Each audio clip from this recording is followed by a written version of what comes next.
क्योंकि परमेश्वर, जैसे हम विचार कर रहे थे, परमेश्वर विश्वास योग्य है। ये एक अलग परमेश्वर से जुड़ा हुआ सत्य नहीं। जिस तरह परमेश्वर पवित्र है, पवित्रता को समझने के लिए परमेश्वर को जानना जरूरी है, उसी तरह विश्वास योग्यता क्या है उसको समझने के लिए परमेश्वर को जानना जरूरी है। हम लोग एक दो पद पढ़ेंगे और आगे बढ़ते हैं। व्यवस्था विवरण 7 अध्याय और उसका 9 पद में आपके लिए पढ़ रहा हूं। व्यवस्था विवरण 7 अध्याय का 9 पद। इसलिए जान रख कि तेरा परमेश्वर यहोवा ही परमेश्वर है, वो विश्वास योग्य ईश्वर है, और जो उससे प्रेम रखते और उसकी आज्ञाएं मानते हैं उनके साथ वो 1000 पीढ़ी तक अपनी वाचा पालता और उन पर करुणा करता रहता है। प्यारो, परमेश्वर का वचन बस ये बड़ी सच्चाई को एक सरल रीति से हमारे सामने लाता है और कहता है कि वह विश्वास योग्य परमेश्वर। हाँ, हमने इसको चख के देखा है। बाइबल के किसी भी पन्ने को जब हम खोलते हैं तो परमेश्वर की विश्वास योग्यता सामने झलकती है। एक मनुष्य के साथ हो, एक परिवार के साथ हो, एक पूरे राष्ट्र के साथ हो, हम परमेश्वर की महान विश्वास योग्यता को देखते हैं। प्रभु हमारी सहायता करें कि हम इस बात को समझे। इस बात को और थोड़ा गहराई से समझने के लिए हम पढ़ेंगे यहोशू 23 अध्याय, यहोशू 23वां अध्याय और उसका 14वां पद। यहोशू 23 के 14 में लिखा है, सुनो, मैं तो अब सब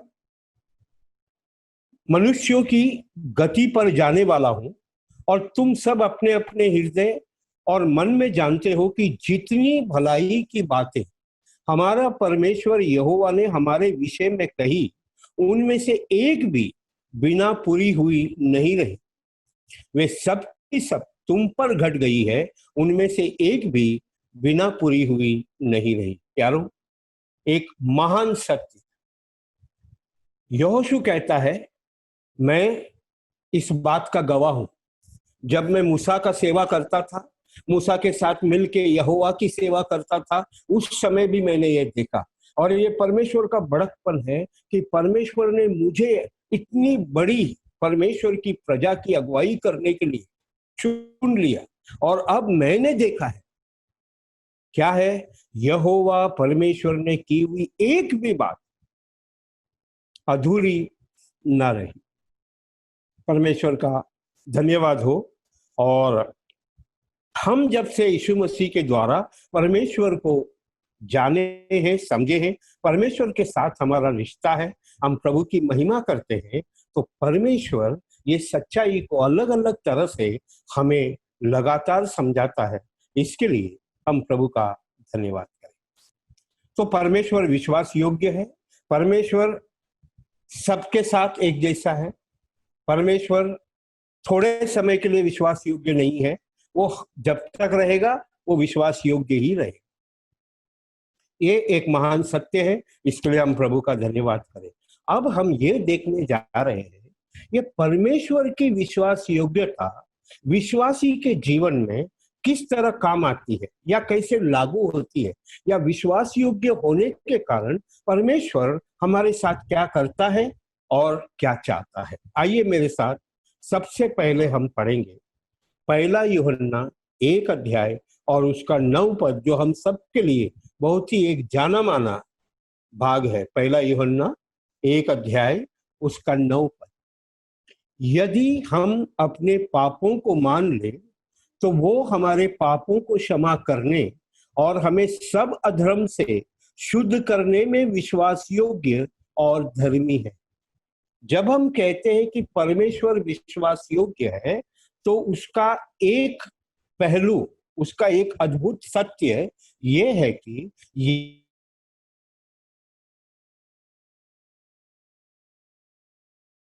में पापों की क्षमा से जुड़ा हुआ। परमेश्वर जो अपने पापों को मानता है, अंगीकार करता है, यीशु मसीह के द्वारा पापों से छुटकारे के लिए विनती करता है, यीशु मसीह के बलिदान, मृत्यु, पुनरुत्थान को विश्वास करता है, उसको सारे पापों से क्षमा करने के लिए विश्वास योग्य है। प्यारों, क्या आपको मालूम है कि बहुत लोगों ने अपने जीवन में बड़ा बड़ा धोखा इसलिए खाया है क्योंकि सामने वाले ने कहा कुछ और किया कुछ। थोड़ा सा कल्पना कीजिए, अगर परमेश्वर विश्वास योग्य ना रहे, हमने जो सुना उसके अनुसार विश्वास किया, विश्वास करने के कारण हम संसार से, परिवार से अलग हो गए, हम एक अलग जीवन जी रहे हैं, हम प्रभु की संगति में जीवन जी रहे। परंतु अगर परमेश्वर कर बदल जाए, अगर हम जब परमेश्वर की उपस्थिति में, स्वर्ग में, संगति में जाने के लिए बिल्कुल आनंद के साथ में प्रवेश कर रहे हैं और परमेश्वर कहें, आप कौन है भाई? मैं प्रभु यीशु मसीह पे विश्वास किया हूं प्रभु। वो करने से कोई फायदा नहीं, मैंने अभी अपना इरादा बदल दिया। अगर ऐसा हो जाए तो सोचिए आपका और मेरा क्या होगा। लेकिन ऐसे होने की संभावना नहीं, क्योंकि परमेश्वर विश्वास योग्य है। जिसने अपने बेटे को भेजा, जिसने इतना बड़ा बलिदान करवाया, जिसने करोड़ों में आपको और मुझको ढूंढ लिया, हमारे इस कठोर मन में जब एक बीज ने जन्म लिया, जब हम मूर्ख लोगों ने परमेश्वर की सबसे बड़ी रहस्य की बात को समझ लिया, हमने यीशु मसीह को दिल से स्वीकार किया, परमेश्वर का वचन कहता है परमेश्वर हमारे सब पाप और अधर्म को क्षमा करने में विश्वास योग्य। इसके लिए मेरे प्यारे भाई और बहन, ये सच्चाई आपके जीवन में एक धन के समान आपके साथ रहना चाहिए। ये सच्चाई पर आप खड़े रहना चाहिए। दुनिया कुछ भी कहे, शैतान की एक आदत है, कई बार विश्वासियों को बार बार जो हमारे जीवन में बीत चुका है, जो हमने पाप कर चुके हैं, उसको फिर लाने का प्रयत्न करता है, आराधना करते समय, प्रार्थना करते समय, सेवा करते समय, ताकि हम निराश हो जाए, हम बीच में रुक जाए, हमारी दौड़ बंद हो जाए।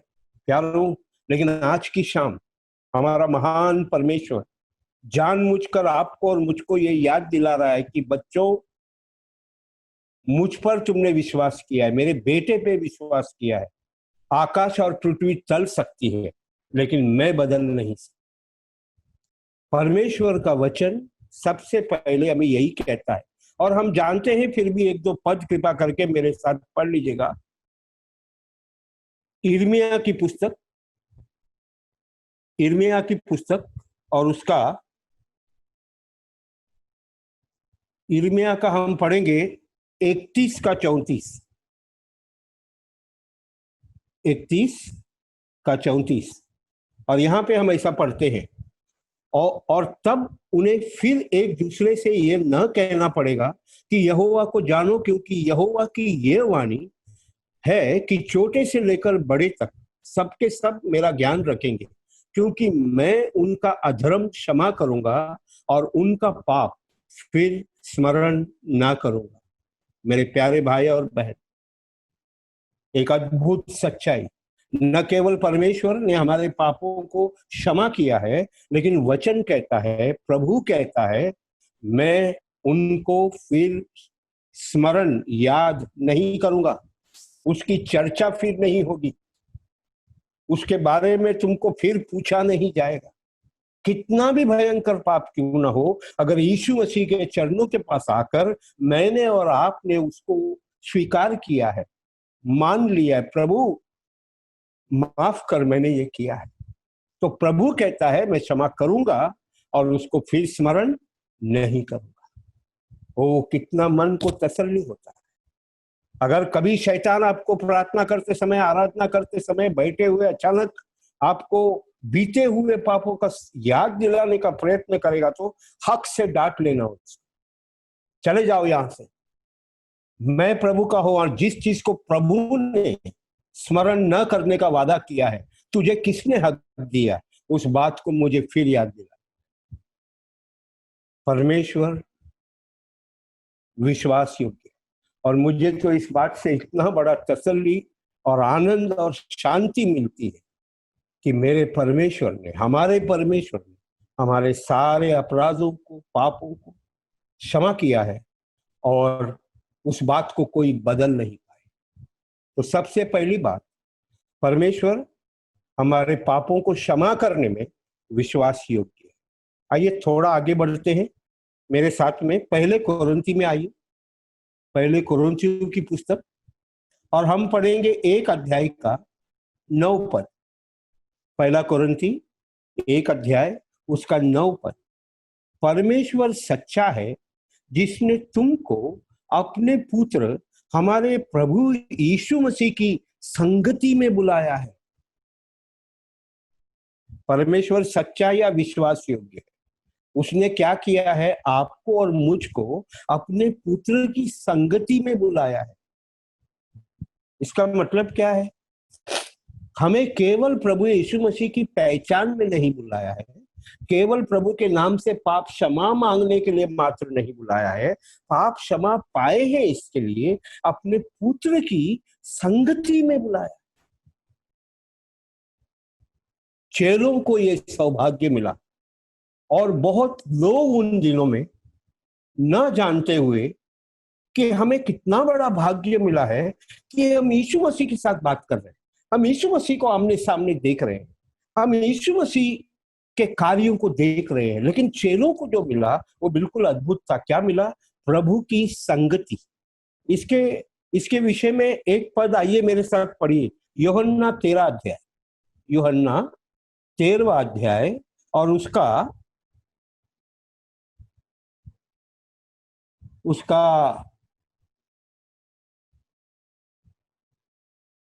13 का हम पढ़ेंगे अपना 23वां पद, 23।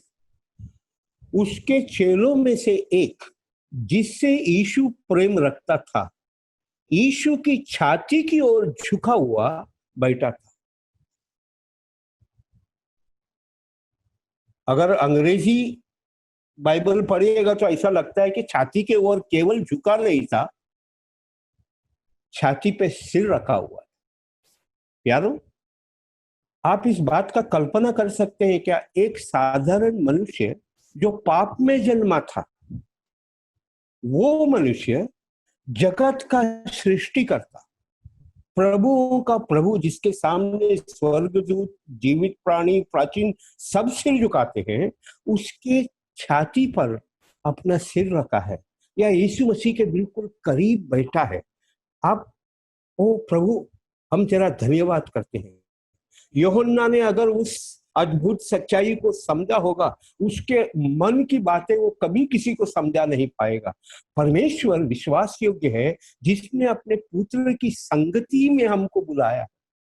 मेरे प्यारे भाई और बहन, क्या आपने ये सुंदर अनुभव प्रभु को जानने के बाद आज तक किया है?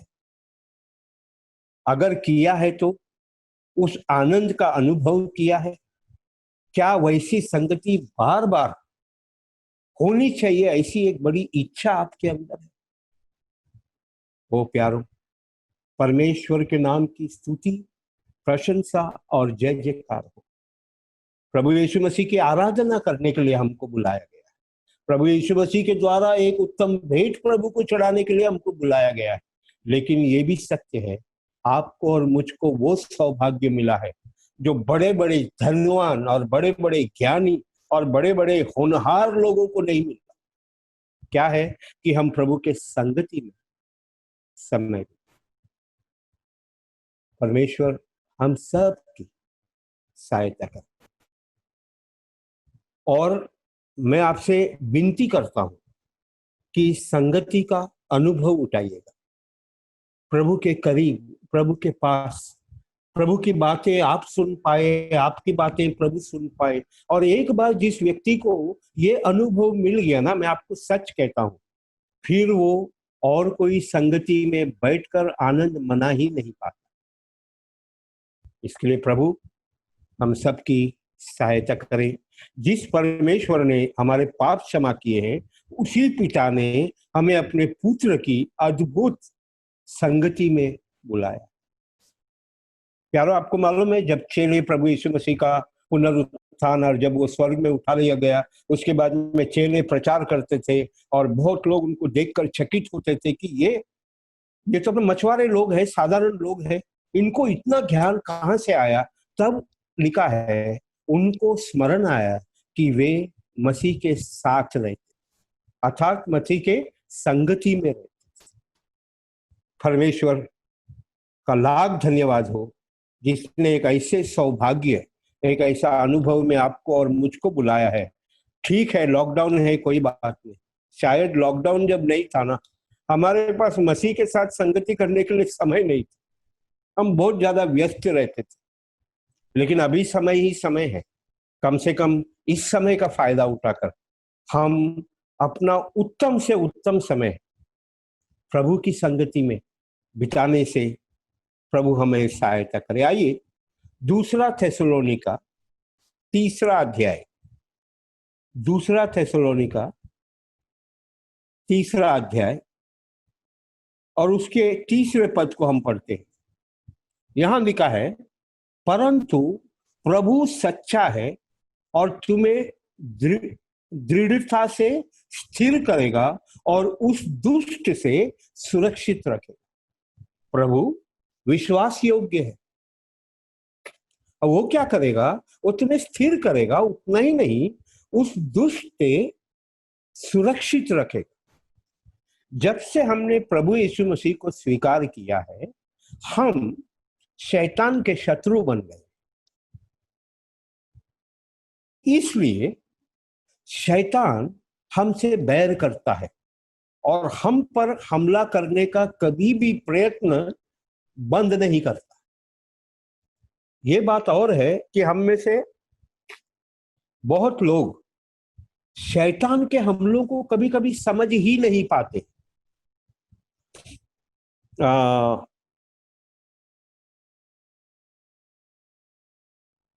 लूका रचित सुसमाचार 22 अध्याय के 21 पद में प्रभु यीशु मसीह ऐसा कहता है। लूका 22 का 31 पद, यहां लिखा है, शिमोन हे शिमोन, देख शैतान ने तुम लोगों को मांग लिया है कि गेहूं के नाई फटके, परंतु मैंने तेरे लिए विनती की। सिमोन को मालूम भी नहीं है कि उसके साथ क्या हो रहा है। सिमोन अनजान है शैतान क्या चाल चल रहा है, शैतान कहां से हमला करने वाला है, कुछ नहीं जानता। और क्या ये आपके और मेरे बारे में सच नहीं? ये जो अंधकार की शक्तियां हैं, वो कहां से हमला करेगा आप और मैं नहीं जानते। कुछ हमला हम समझ पाते हैं, बहुत से हमलों को हम समझ ही नहीं पाते हैं। लेकिन जिस परमेश्वर ने हमें बुलाया है, वो परमेश्वर हमारी चिंता करता है और हमें हमारी रक्षा करता है।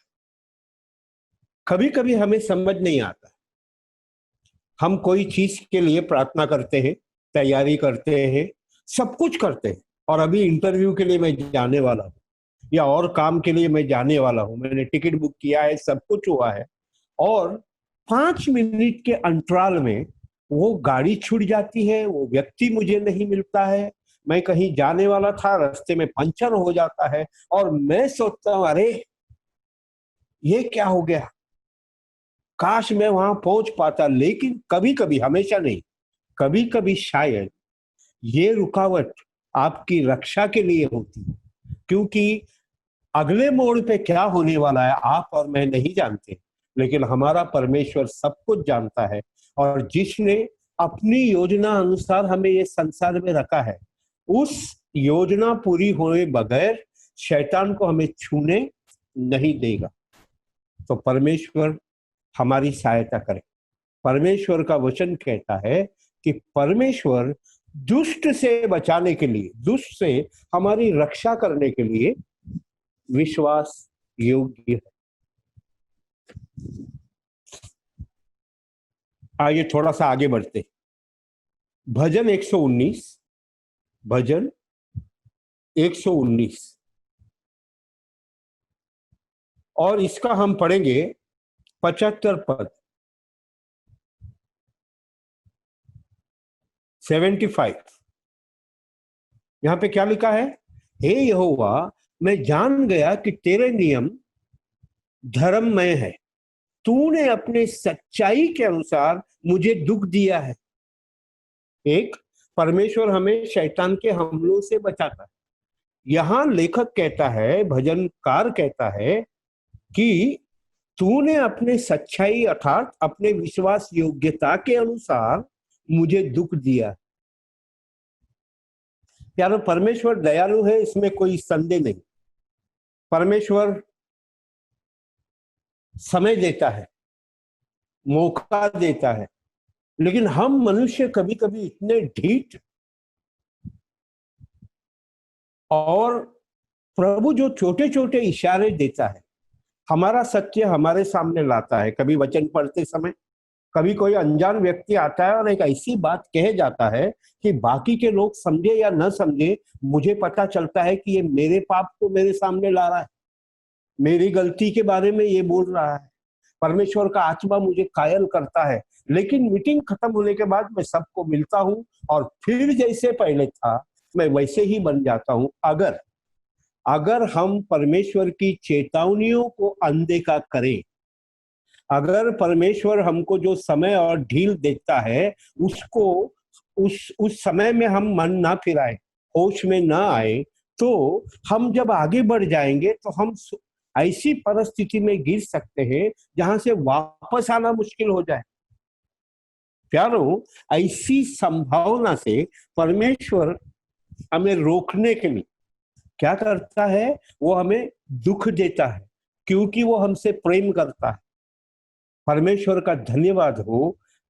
कभी कभी हमारे जीवन में जो दुख आता है, कैसा दुख आता है? यहूदियों के बारे में लिखा है कि मैंने वर्षा रोक दी, तुम्हारे बीच में अकाल आया, लेकिन फिर भी तुमने मन नहीं फेरा है।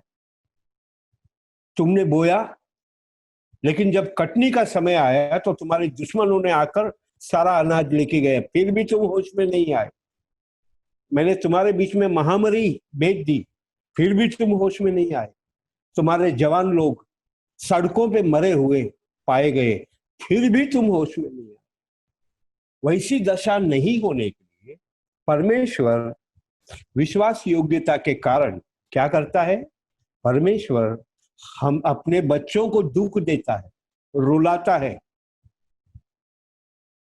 सफलता को रोक देता है, लोगों के सामने लज्जित कर देता है। क्यों? ताकि वो होश में आए। मेरे प्यारे भाई और बहन, मैं आपको नहीं जानता हूं,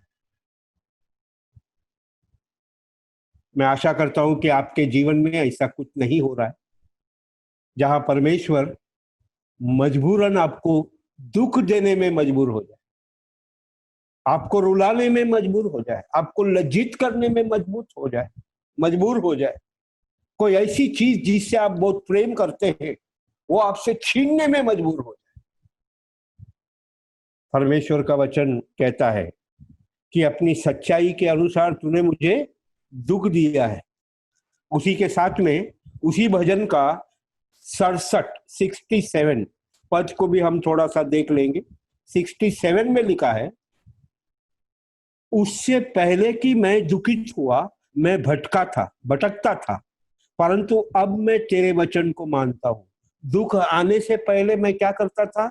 मैं भटकता था, मैं अपनी मनमर्जी करता था, मैं अपने आप को बुद्धिमान समझता था, मैं अपनी चालाकी का प्रयोग करता था, मैं लोगों को ऐसे बता रहा था कि अरे मेरे जैसा कोई नहीं है, जबकि अंदर से मैं खोखला हो रहा था।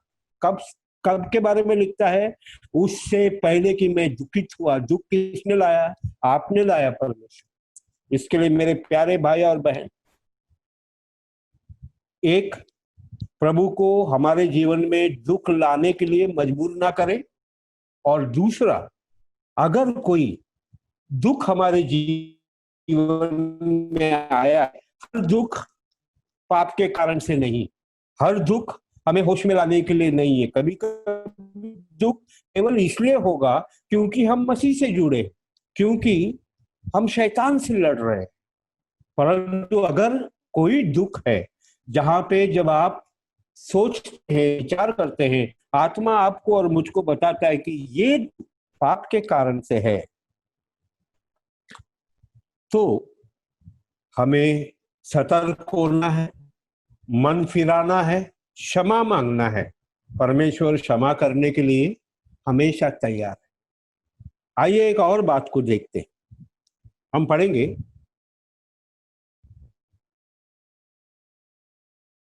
पहला कुरिन्थी 10वां अध्याय,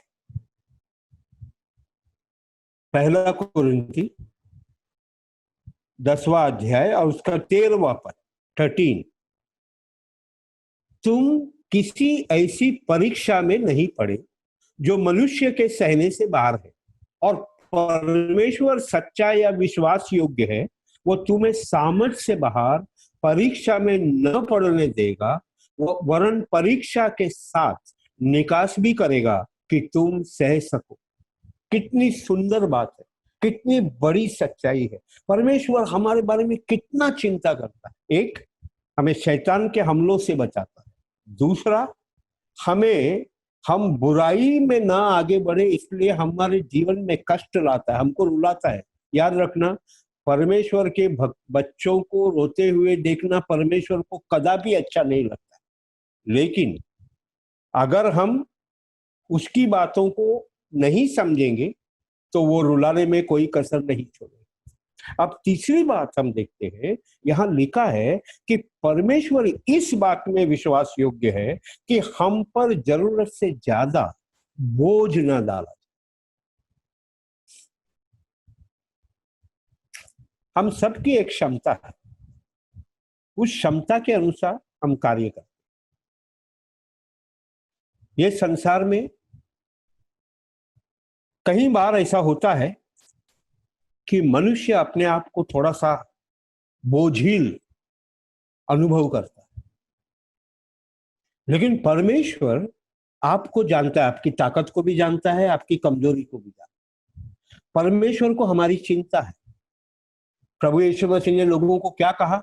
हे सब परिश्रम करने वाले, बोझ से दबे हुए लोगों, मेरे पास आओ। अधिकांश समय में हम इसको अविश्वासियों के साथ जोड़ते हैं, और ऐसा करने में कोई गलती नहीं है। लेकिन याद रखना, प्रभु के लोगों पर भी कभी कभी बोझ पड़ता है। और यहां वचन कहता है कि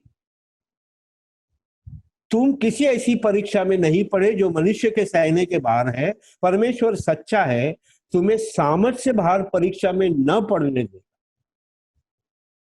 इसका मतलब क्या है?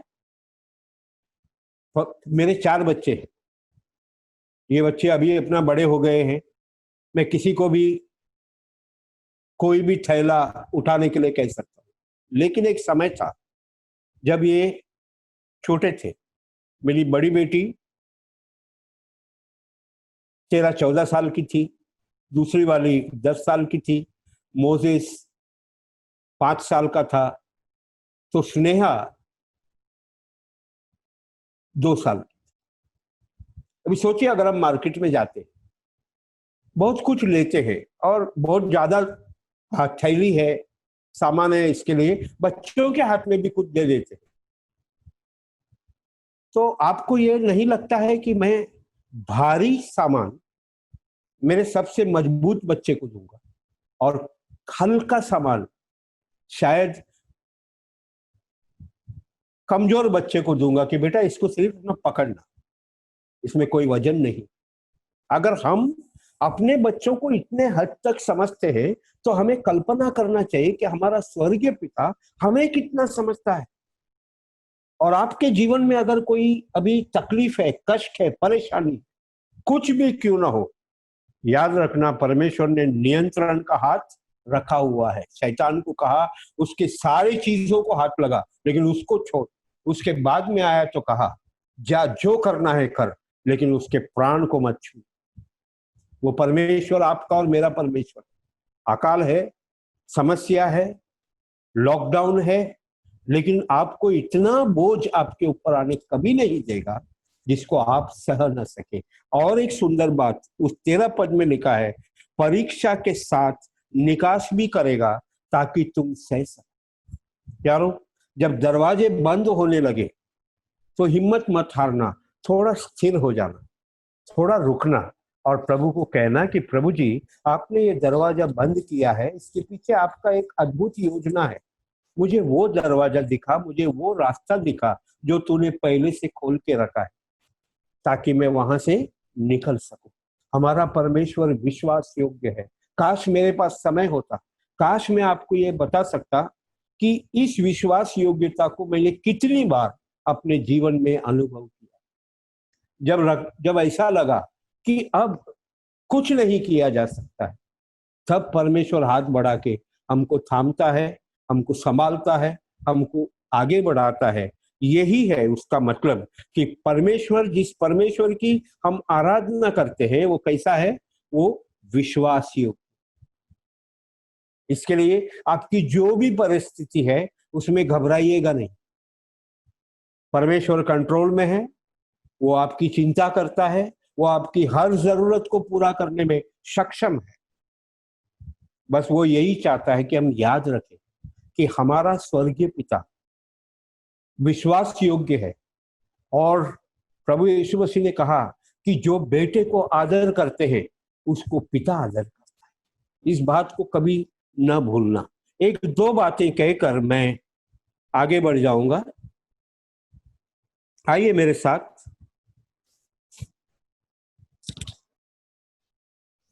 पहला थेसलोनिका 5वां अध्याय, पहला थेसलोनिका 5वां अध्याय, और उसका हम पढ़ेंगे 23 और 24 पर।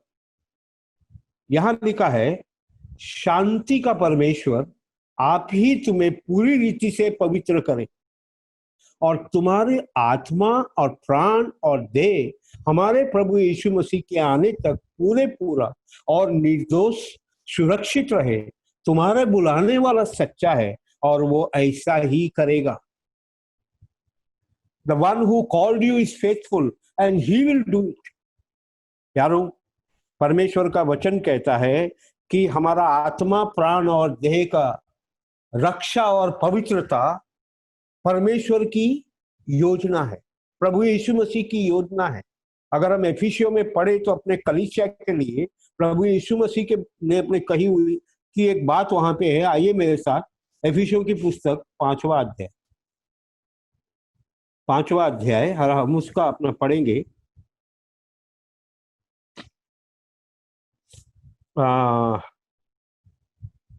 27वां पद, एफिसियों 5 का 27। और उसे एक ऐसी तेजस्वी कलीसिया बनाकर अपने पास खड़ी करें जिसमें ना कलंक, ना जुर्री और कोई ऐसी बात हो, वरन पवित्र और निर्दोष हो। और परमेश्वर क्या कर रहा है अपने विश्वास योग्यता में? हमको वैसा बनाने का कार्य कर रहा है। और मुझे पता नहीं अगर ये लॉकडाउन उस योजना का एक हिस्सा है कि हमको सीमित कर दिया,